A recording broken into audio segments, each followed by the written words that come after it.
Okay. Good morning, Niagara Mohawk. Mary speaking. May I help you? What are the names on the account? What's the lady on the first one? Oh, okay. The account number? One moment.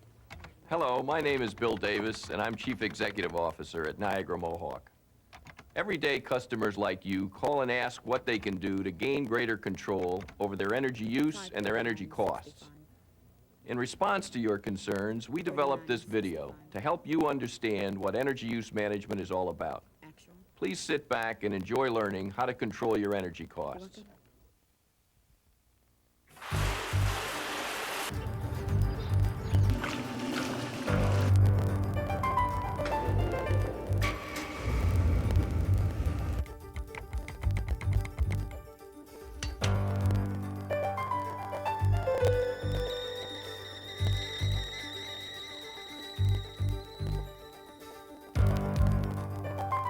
Heating or cooling, cooking, cleaning, lighting.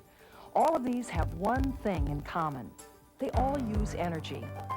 Hi, I'm Kelly Champion, and the electricity and natural gas, the energy that makes all this possible, is so convenient that most of us use it without even thinking about it, except when we get the bill for it. Now, we can't make that bill go away. When you use energy, you have to pay for it. But there are a lot of things you can do to control your energy use and the cost. You've got to think about energy as a purchase decision, like anything else you buy. For example, if you drive a car, you can see what it costs to fill the tank when you gas it up. In a restaurant, you can look at the prices and decide if it's worth spending the money for the entire dinner or maybe just the main course. If you're shopping for a sweater, you can look at the price tags to help you decide what you can afford. At the gas station, restaurant, or clothing store, it's pretty easy to see the relationship between what you're buying and how much you're paying for it. But with electricity and natural gas, well, here's an example. There's no meter or price tag in the shower to tell you what it's costing. And the same thing is true of your heating and cooling system, appliances, and lights. So with this situation, what can you do to save money on your energy bill? The answer is pretty straightforward. If you use less energy, you'll save money. And that's what this video is all about. You'll see where you use energy in your home or apartment and things you can do to save energy and save money.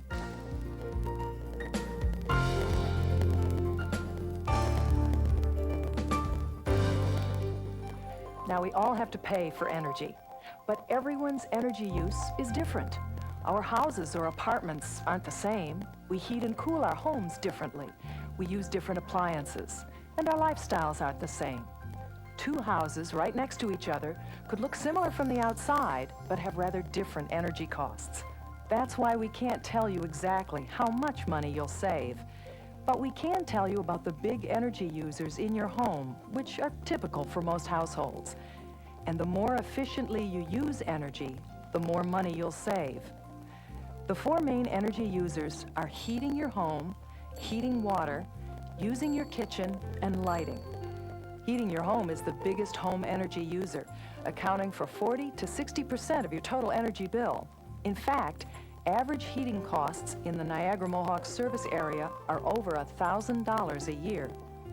Your heating cost is affected by three things: your heating system, how well your house keeps the heat in and the cold out, and the choices you make about heating your home. Whether it's producing forced hot air, hot water, or steam, central heating systems have three basic parts: the heating plant itself, where fuel is converted into heat, a distribution system to deliver the heat to where you need it, and controls to operate the system. Now, an inefficient heating system may be sending a lot of your heating dollars right up the chimney. For example, if your existing system is only 65% efficient, more than a third of your fuel dollars are wasted. With heating costs such a large part of your bill, you may want to have your heating system checked to determine its efficiency. If it's not efficient, consider replacing it with a new high-efficiency system. A number of factors would go into that replacement decision: what it's costing you now, the lower cost of operating a new, more efficient system, and the time it would take for the savings to pay for the new system. And we can help. Just call 1-800-NIAGARA. We'll schedule a free home energy survey which will measure the efficiency of your heating system. With this information and cost figures from heating contractors, you can decide if replacing your current system makes sense. And if you do replace your heating system, natural gas is generally considered the most efficient fuel choice. If natural gas is not available, the newest electric geothermal heat pumps operate at very competitive costs, work well in our climate, and offer high-efficiency air conditioning and water heating. Whatever heating system you have, new or old, proper maintenance will have a big effect on your fuel bills and should be done on a regular basis. Oil furnaces should be tuned up every year, gas furnaces every 2 years. A tune-up can increase furnace efficiency about 5%, reduce the possibility of a breakdown, and increase the lifetime of the system. If you have a hot air furnace or heat pump, here's something to mark on your calendar. Once a month during the heating season, clean or replace the air filter. A clogged filter blocks airflow and makes the blower motor work harder. And while you're at it, if you've got any stuff, boxes and things near your furnace, clear them away. It's safer and, like a clean filter, allows for good airflow. We're not done with airflow just yet. Warm air vents and cold air returns are part of the heat distribution system, so keep them clear of drapes, furniture, and carpets, and vacuum them to remove dust. If your system uses baseboards or radiators, keep them clear. They need free air circulation too. We've been talking about your heating system. Now let's talk about heat and how to make sure it stays inside your house, keeping you warm, not outside melting the snow. First, insulate your house. Insulation works by trapping air to keep heat inside. And second, find and seal air leaks. While it's certainly easier to insulate a house during construction, insulation is almost always an excellent investment. If even a small portion of a ceiling, floor, or wall is not covered, you're radiating money out into the cold. Adding insulation to an unheated attic is relatively easy, so you may want to do it yourself. 10 to 12 inches of fiberglass or cellulose can really make a difference here in the Northeast. Insulating walls is also important because of the large area involved. If you don't have insulation there, your best option is to bring in a qualified contractor. If your basement is unheated and not used as a living space, it's more economical to insulate between the floor joists of the first floor instead of the outside walls. If your basement is heated and used as a living space, you need to insulate the walls instead. Does it cost money to insulate? Of course. But with under-insulated walls, ceilings, and floors, you can lose 40% of the energy used to heat your home year after year. With insulation in place, you'll save that money, and you'll be more comfortable too. Insulation is a great start, but to keep your home energy efficient, you also need to seal air leaks. Find them, fix them, and save money. Windows and doors are an obvious place to look, but you've got to check the not-so-obvious places too. Use a candle or a lit stick of incense to track them down. And if you do use a candle, be careful near draperies and curtains. Don't worry that you won't get enough fresh air. If you added up all the small leaks and cracks in a typical home, you'd have a hole the size of a window. Thank you. You should seal all cracks with caulk, weather stripping, or insulation. Check electric switches and outlets, holes for television cables, fireplaces, baseboards, recessed lights, around built-in furniture and plumbing fixtures. Any place something penetrates an outside wall or between heated and unheated spaces. There are lots of caulking and sealing products, so make sure to read the application directions on the package to match the right one to the job. If you're not sure where you have air leaks or if you need insulation, that energy survey I mentioned can tell you. Just call 1-800-NIAGARA. Here's something else you can do, and it doesn't cost anything. Open the drapes on a sunny winter day and flood your home with solar energy. When the sun is out, it will warm the floor, the furniture, and you. At night, close the drapes to help keep the heat in. Taking advantage of the sun's energy is just one of the many things you can choose to do to control your heating cost. These energy-saving choices kind of add up as we go along. Here's another one. If you want to save money in cold weather, turn down the thermostat. For every degree you lower the setting, you can save 1 to 3% on your bill. Most people are comfortable with a daytime temperature of 68 degrees and 60 degrees for sleeping. In fact, dropping the temperature from 68 down to 60 at night will produce typical annual heating savings of 6 to 10%. While you can save money by adjusting a regular thermostat, you may want to consider one like this that automatically sets back your temperature. You can program it to drop the temperature down at night after you go to bed and come back up in the morning before you're awake. One last thing.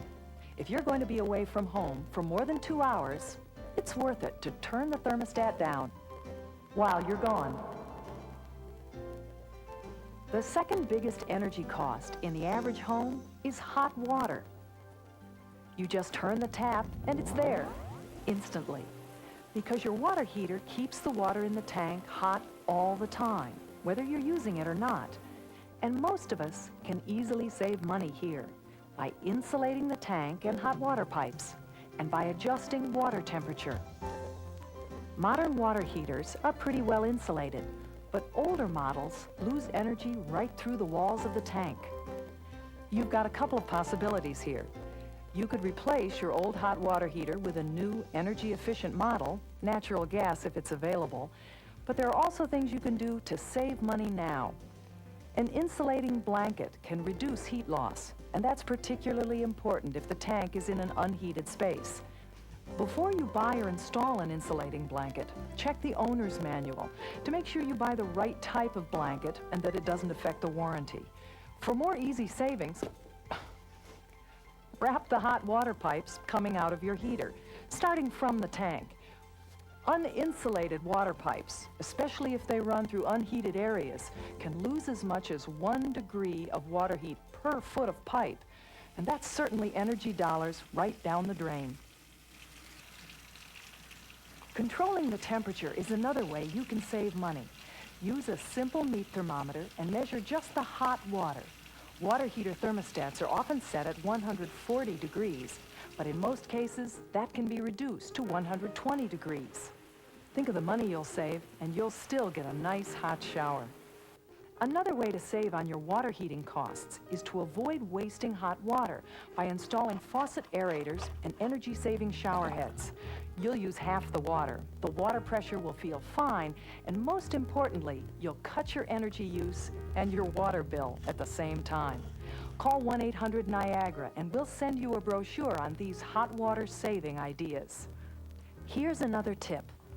While it does take electrical power to agitate or spin the clothes, about 90% of the cost of washing clothes is heating the water, so lower the washer temperature.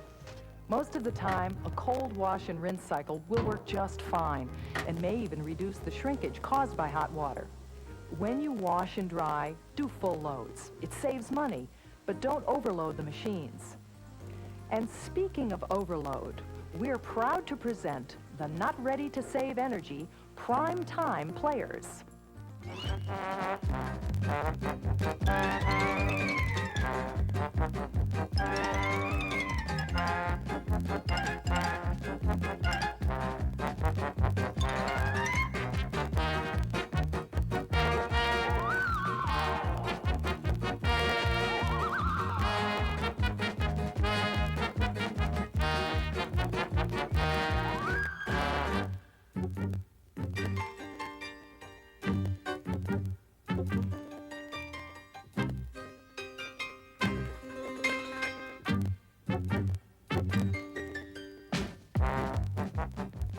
Clearly, the Not Ready to Save Energy primetime players are not interested in saving money. Okay, we probably overdid it a little, but after home heating and water heating, The kitchen is the third biggest user of energy. To save energy and to save money in the kitchen, remember these three things. Choose the right appliance for the job. Use the appliance correctly and maintain the appliance properly. Let's start with cooking. Use the smallest utensil to do the job. When food must be cooked in water, use high heat at first, then turn down to a simmer and keep it covered. Full-size ovens are not very efficient at cooking small quantities of food. It generally pays to use a toaster oven, or even better, a microwave. Try to avoid opening the oven a lot as you cook. Each time you open the door, a significant amount of heat escapes. Avoid washing small loads. By washing full loads, you'll use less energy and waste less water. Earlier, we suggested operating your hot water heater at no more than 120 degrees. But if you have a dishwasher, check the owner's manual before you lower the temperature. Some dishwashers may need hot water at 130 to 140 degrees to work best. When the dishwasher's wash and rinse cycles are done, open the door and just let the dishes air dry, rather than using the dry cycle. Last, but hardly least, is your refrigerator. In fact, it's the biggest energy user in your kitchen. Our not ready to save energy primetime player is probably setting an energy-wasting record. But even in the real world, the refrigerator uses 20% of the average home's electricity. By using it properly and keeping it in good repair, you'll realize some big savings. Plan ahead before opening the refrigerator door, so you won't open the door too often or for too long. In the refrigerator compartment, food should be organized for easy access and stored with space around each item, so air can circulate freely. The most energy-efficient temperature setting is 38 to 40 degrees. Your freezer, however, should be packed tightly for efficient operation. Empty spaces can be filled with bags of ice. The temperature should be set at 0 to 5 degrees. Hot foods raise the temperature inside the refrigerator, and uncovered foods release moisture, both of which make the refrigerator run inefficiently. Wait until the container is cool to the touch and seal it before storing the food. Clean the dust and dirt off the condenser coils at the back or bottom of your refrigerator. Dirty coils make the compressor work harder and use more electricity. A thick coating of frost makes the freezer work harder, wasting energy. So if your freezer is a manual defrost model, make sure the frost coating is less than 1/4 inch thick. To check the refrigerator and freezer door seals, close the doors on a dollar bill. If it comes out easily, get a new seal. But what if your refrigerator needs a lot more than just new door seals, and it's time to buy a new one? You need to look at the price tag, features, and reliability, of course. But don't forget life cycle cost. The life cycle cost is the total cost of owning an appliance, the initial purchase price, plus the annual energy cost over its estimated lifetime. Choosing a more expensive appliance that uses less energy may make a great deal of sense. The energy cost saved over the life of the appliance could more than make up for your initial investment. All appliances carry energy guide labels, so look at the label on any appliance you're considering. If you call 1-800-NIAGARA, we can send you information to help you calculate appliance life cycle costs using data from the energy guides. Lighting your house accounts for up to 25% of your electric cost. If you ask most people how many lights are in their home, they usually say 15 or 20. But stop and think about your own home.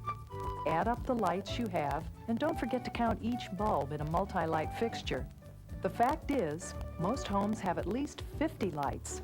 That's right, 50.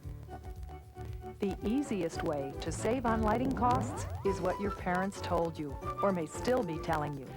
When you don't need a light, turn it off.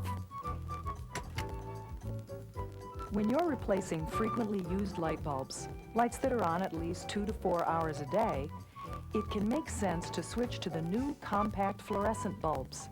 They screw right into your regular lighting fixtures and many are color adjusted to produce a warm light. They do cost more initially than regular light bulbs, but they last 10 times longer and use up to 75% less electricity. The longer life and increased efficiency of compact fluorescents really can pay off. Remember what we said about lighting accounting for 25% of your electric bill? If you keep two 150-watt outdoor spotlights on 24 hours a day, you're spending over $200 per year. Even if they're only on at night, they still cost more than $100 per year. Fortunately, there are a number of ways to save money with outdoor lighting. If you usually leave your outdoor lights on all the time, a photosensor control can turn the lights on at dusk and off at dawn. If you have exterior lighting mainly for security and don't need the exterior lights on all night, motion sensors turn on lights when motion is detected, such as when a car drives up or a person walks by. And just as with your interior lighting, you can replace standard bulbs with long-lasting high-pressure sodium, compact fluorescent, or other high-efficiency lights. Like I said before, everyone's energy situation is a little different, and we certainly can't cover every situation here. So what can you do to control costs? With an air conditioner, for example. For a start, dig down deep into that kitchen drawer, underneath the old calendars and takeout menus, and find the air conditioner owner's manual. It'll explain about controlling the cost of operation by adjusting the temperature setting and keeping the cooling fins clean, among other things. In fact, most appliance owners' manuals have advice about efficient operation, so keep them and use them. Another thing, you can often apply what you know about one energy situation to another. Take waterbeds. You know that insulating a home keeps the heat inside. And that very same principle can be applied by putting a comforter over your waterbed during the day to keep the heat inside. See how it works? We want to help you control energy use and save money. So call 1-800-NIAGARA and we'll arrange a free home energy survey and send you a packet of information about the energy-saving tips in this video and more.